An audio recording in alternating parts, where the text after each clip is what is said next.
Yo, what is up guys? It is your boy Zeta here, back at it again to drop a brand new video. This being, what if Deku had black Air Force energy? Now, after you guys just looked at the thumbnail and you guys saw black Air Force and Deku in a prison jumpsuit in the same thing, you guys probably are just putting things together in your mind, just like, yep, Deku's going to jail, Deku's going to jail, yep, Deku's gonna have black Air Forces, menace to society, menace, what? Do I hear menace? And to that, I say yes. He will be a menace to society in this what if. That being said, this what if will most likely be a what if one shot unless the video does very well, which I honestly highly doubt it will, since it's more of a what if joke. It's not really meant to be taken too seriously. However, the story in and of itself is actually pretty well, if I do say so myself. I've been wanting to do a Deku that kind of just gave no Fs, and this is more or less what if Deku was a savage, kind of. So with that being said, I really have nothing else to say as for the what's it called, the intro. And with that being said, let's get started.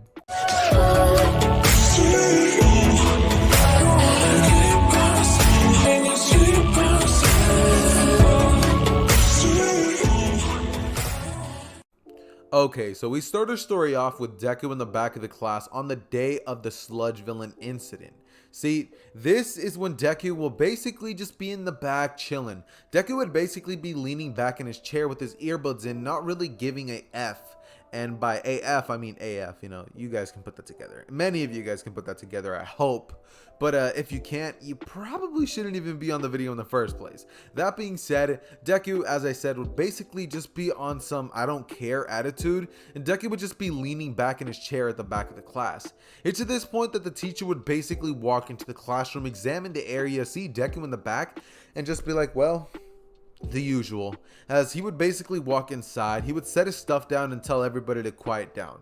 This is when he would basically tell everybody about, you know, what they want to do in their futures, and everybody would kind of start being like, well, we don't know. This is when the teacher would look at them and the classroom would basically quiet down, as he would say, all right, well, since you guys don't know, I guess I'm gonna have to hand out these career aptitude tests. As the kid would be like, oh, come on. And then he would be like, just kidding, I know you all want to become heroes. And he would throw the papers in the air, causing for all the people in the class to basically start using their quirks like crazy. This is when Deku would basically just lift his head up a little bit and acknowledge that everybody's just going crazy with their quirks, and Deku would lay his head back as he would continue to basically lean back in his chair. Deku would then start smirking a little bit, as it's at this point that the teacher would say something that Deku did not want to be said public. The teacher would then say, Bakugo, looks like you want to go to the national school. To which Bakugo would have his usual bravado, and Deku would be at the class just kind of smirking, thinking that that kid wants to get into UA. His quirk isn't even a flashy kind, and he can whoop Bakugo in a second. That being said, he would then smirk a little bit, and this is when the teacher would say something that would kind of piss Deku off. He would say, oh, Midoriya, you also want to go to UA. Kind of a shocker, isn't it? As the rest of the class would look at Deku, they would go silent, as Deku would look at the teacher and give him a glare, as the teacher would kind of back up a little bit. He would then say that he didn't mean to invade his privacy, but, you know, he just noticed it. And Deku would say, well, maybe you shouldn't have said anything at all, as the teacher would just be like, alright, sorry, Izuku, but, you know, you can't do anything about it. Deku would then be like, yeah, you sure about that? And the teacher would then be like, alright, anyways, guys, so let's start class. As everybody would basically calm down a little bit, except this is when Bakugo would be like, look at you, Izuku. You want to go into the national school with a record like that? He won't be going anywhere with a sorry excuse. For a sorry excuse of a hero. As Deku would look at Bakugo, this is when Deku would have a slight chuckle go down his face, as Deku would then look at Bakugo and say, that's rich coming from a bully like you, as well as a terrorist. Look at your quirk, Kachan. You have nothing. Look at that. This entire time that I've been here, you've been doing nothing but berating kids and using that quirk of yours to cause harm to others. Doesn't seem so hero-like now, does it? As Bakugo would quiet down a little bit, grit his teeth, and ball his fist up, as he would then look at Deku with a glare. Deku would then give Bakugo a stare, which just makes Bakugo get filled up with fear, as he would then get a flashback to when Bakugo and Deku were about in 7th grade.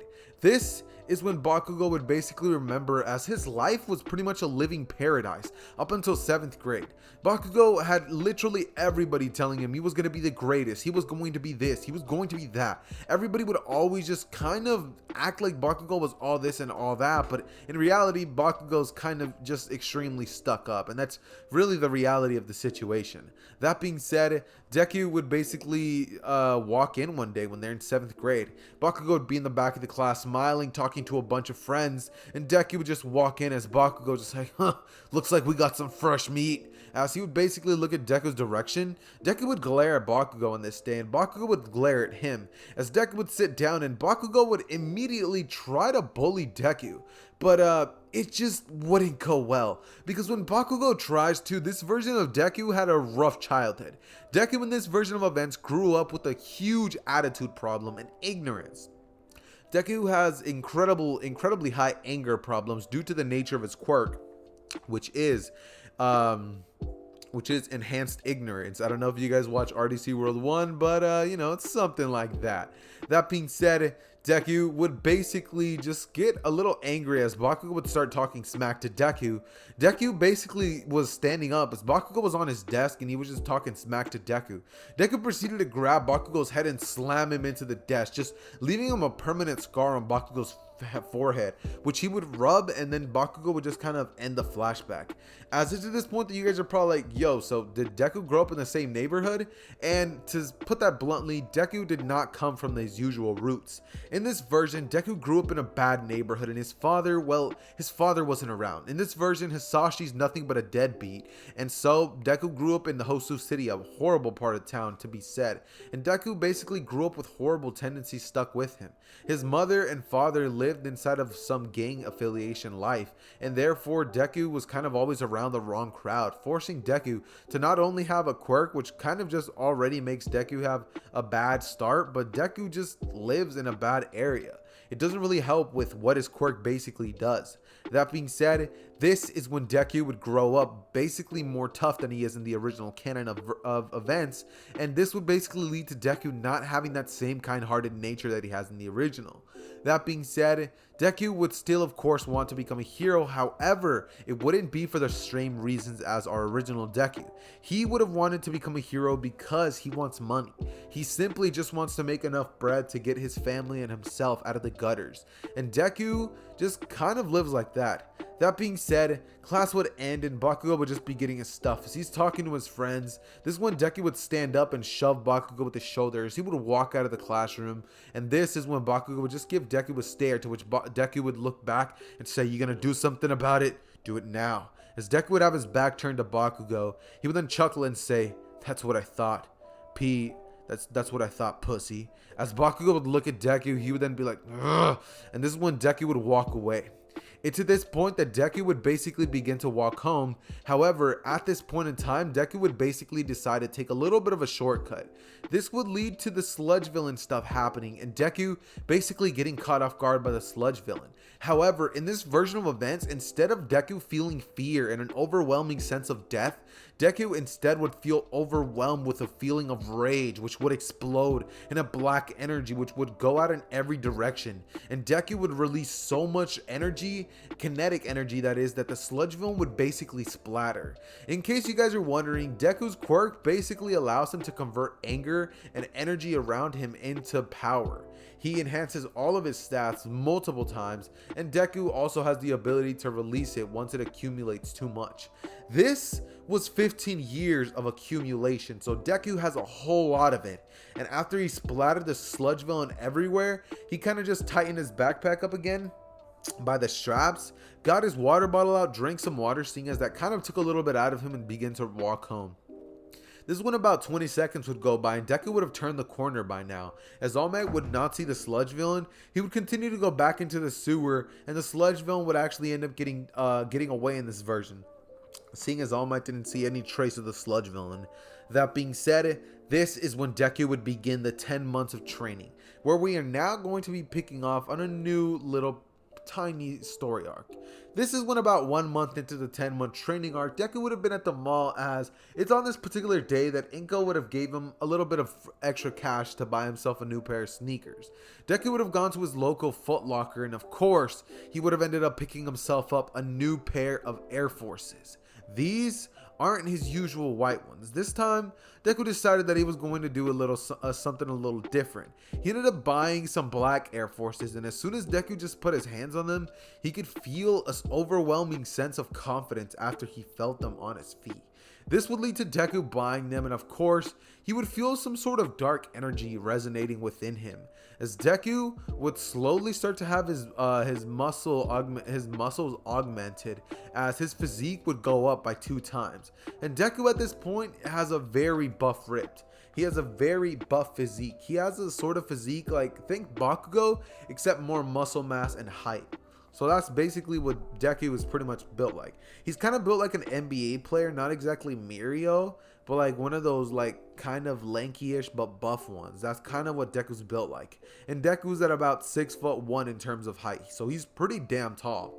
That being said, Deku would basically end up just training and working out during the entirety of the 10 months. And after wearing those black Air Forces for a while, it would have ended up leaving more power within his body than he already had. And Deku would start reaching brand new levels, which he honestly could have never imagined he would have reached before.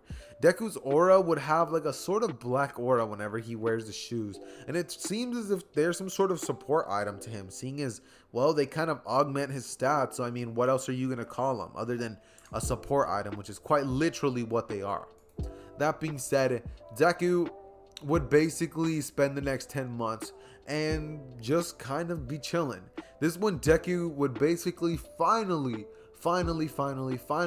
arrive to the day where the quirk exam and stuff like that happens. Or no, not quirk exam, but entrance exam. And Deku would basically just be at the top sitting in a seat, to which Bakugo would look at Deku, and Deku would look at him as he would say, "What? You got a staring problem?" And it's at this point that President Mike would be giving out the directions for the 0-pointer, to which Ito would basically raise his hand and be like, "Hey, it's kind of unprofessional if you guys forgot about the 0-pointer inclusion." President Mike would be like, "Dude, I was just about to get there." Then Ito would turn around and be like, "And you there, you've been talking to that kid this entire time. Be quiet." And after Deku hears that, a vein just pops out of his head as he just looks at Ida with a death stare, and he tells him to STFU. And in case you don't know what that means, it means shut the front door, I guess, kind of. That being said, this is when President Mike would look at Deku and say, "Hey, participant number something something, please calm down. Let me get through this, and you can release all your anger in a bit." As he would of course do that, and it's at this point that everybody would basically proceed to, well, just go outside to the mock training area. As this is when they would basically all just meet President Mike outside, and well, Deku would then look at Ida. As Ida would proceed to walk over towards his direction, he would then put his hand over Deku's shoulder and tell him that wasn't very nice what he did back there. Deku would look at Ida and say, "Yeah, and you think that calling me out was?" Ida would then look towards Deku as he would push his glasses up, and he would then say that may not have been the perfect approach. However, he was a distraction to the people around him. And Deku would then look at Ida as he would say, "And how many other people said I was?" As Ida would say that many of them most likely didn't want to bother him. And Deku would say, "All right then, so why should you?" As Ida would look at Deku, he would kind of stay silent, and Deku would look at him as he would say, "Listen, you say that again, and I'm gonna bust your teeth in." As he would proceed to walk away, however, Ida would grab Deku by the hand and tell him how dare he, as Deku would quite literally elbow him right in the jaw, breaking so many teeth in Ida's mouth. And Deku, at that point that he did that, the gate would basically open. As President Mike would say, "Go, go, go, there's no countdowns in a real battle." Deku would rush in and just start obliterating robots after robots, destroying everything that's within Deku's path. There was nothing that was safe, not people, not robots, nothing. Deku is quite literal menace to society. And Deku would go on an absolute rampage, to which Deku would end up racking up about 12,000 points, destroying every previous record that has ever been held in the history of UA's, time being open as a school. That being said, This is when Deku would basically proceed to see the zero pointer. The zero pointer would of course be released just like it was in canon, and this is when everybody from all directions would start running away from that area immediately. Deku would lift his head up after destroying his 12,000th robot, and this is when Deku would see the giant monstrosity before him. Deku would see it as he would smile and say, "Finally, a worthy opponent." As Deku's aura would start to shine a giant, like a giant purplish black aura. Deku would look at it as he would smile and he would form a grin as he would rush at the zero pointer, and he would see Uraraka, who was about to get stepped on. However, right as the zero pointer was about to, Deku would stand before the foot of the zero pointer and Uraraka, and he would grab the foot as he would push the zero pointer back so hard the zero pointer quite literally fell right on its cheeks. Like, it fell right on the cheeks of the zero pointer. As it's at this point, Uraraka would look up at Deku and say, "What?" This is when Deku was just, his strength would just be off the charts, and Deku would just breathe in as he would say, "This feels amazing." Uraraka would look at Deku and immediately say, "Can you help?" And Deku would look at her as he would say, "Help yourself." As he would throw the rubble off of her, Uraraka would then crawl away, and Deku would then get out of the school immediately. As Deku would just run away and say what a thrill that was, as he would just be happy. This man Deku would just be excited. And to this point, that Deku would basically proceed to go home, and this when he would arrive, so he would finally see a note which is on the fridge. This is when Deku would see a note which actually says that she left his food in the fridge for once she gets back, and good luck. Deku would see the note and immediately smile as he would say, "Always working, aren't you, Mom?" As it's at this point that he would basically grab his food out the fridge, heat it up in the microwave, and basically just eat up for the day. As Deku would say that, well, I mean, if his mom's going to be working all day, he might as well have the house clean for her when she comes back. As Deku would start cleaning up the house for the next 3 hours, he would then pass out, and his Inko would finally arrive a couple of hours later, exhausted from work, with the food actually being ready for her, and still hot actually. Seeing as Deku had barely just passed out, and he had just barely finished whipping up some good delicious food for his mom. She would eat up and then pass out, and the very next day his acceptance letter to UA would of course arrive. Deku would be told that he ended up getting into UA, and that he displayed remarkable talent after destroying 1,200 robots. No, 12,000. I said 1,000, 12,000 robots. Deku showed remarkable marks in terms of the physical portion of the exam, and All Might just immediately tells Deku that, yeah, that's insane. Like, the man's goated.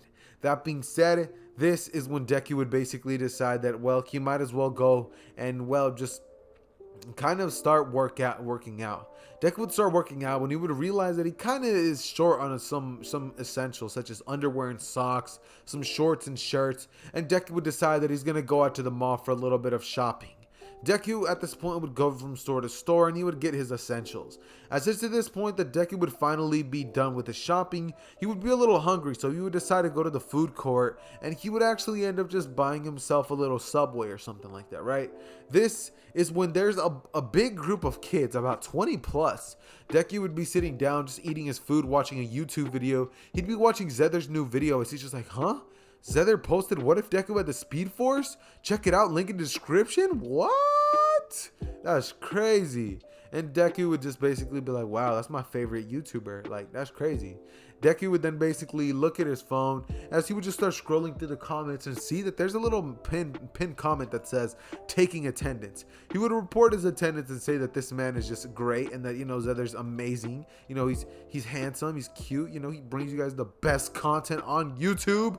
But no, I'm totally kidding though. But seriously though, you know, I'm done with self-plugging. But anyways, Deku would basically just be sitting there scrolling through Instagram, right, until the kids would basically start throwing popcorn at Deku. They would have just came out from watching a movie, Black Widow, and they would just start throwing popcorn, little pieces at Deku. They would throw kernels at him. Deku would not let this slide. As soon as the first one hits him, Deku would stand up and say, "All right, which one of you little Fs did this?" As they would all just kind of be like, and what are you going to do even if one of us speaks out? There's 20 of us and one of you. Deku would look at them as they would say, "Dude, there's a lot of things I can do to you. You don't want to find out." And one of the kids would stand up as he would say, "It was me." Deku would look at the guy and he would then basically say, oh, well, at least you're owning up to it, you big freaking, Pussy.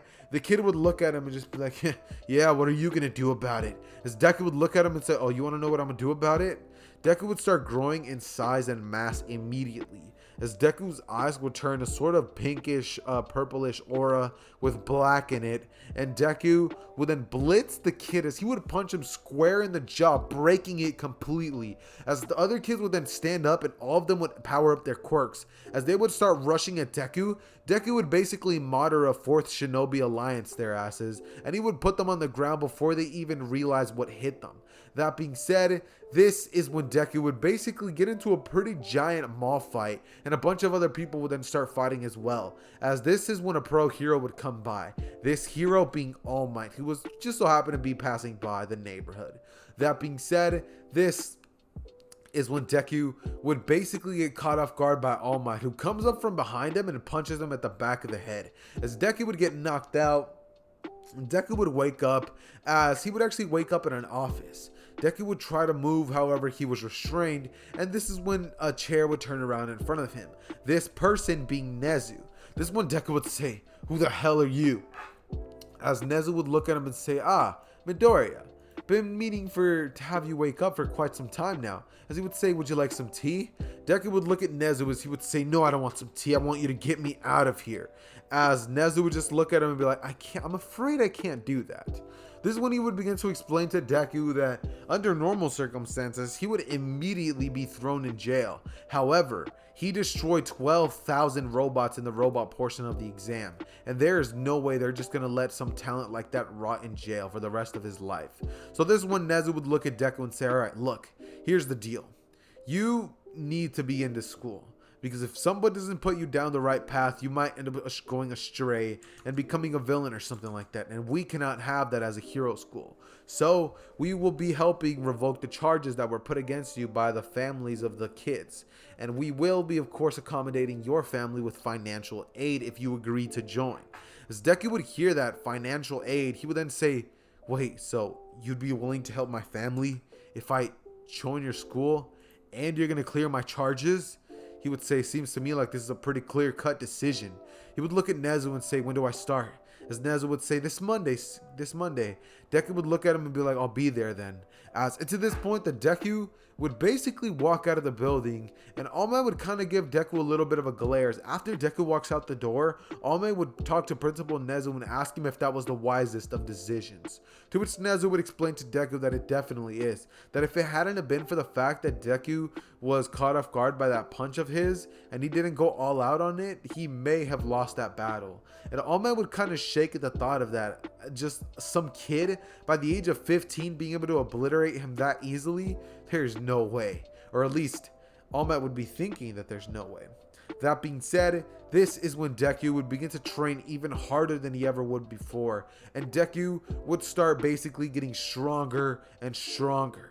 As it's at this point that the forces increase to his multiplier in terms of power, and his base would go up to 4 times a multiplier, seeing as Deku now has more pent-up anger. Plus, the day that he was at the mall fight, Deku wasn't even wearing the black Air Forces. Deku quite literally went in some slides, some shorts, white socks, the normal, athlete outfit. That's basically what Deku was wearing.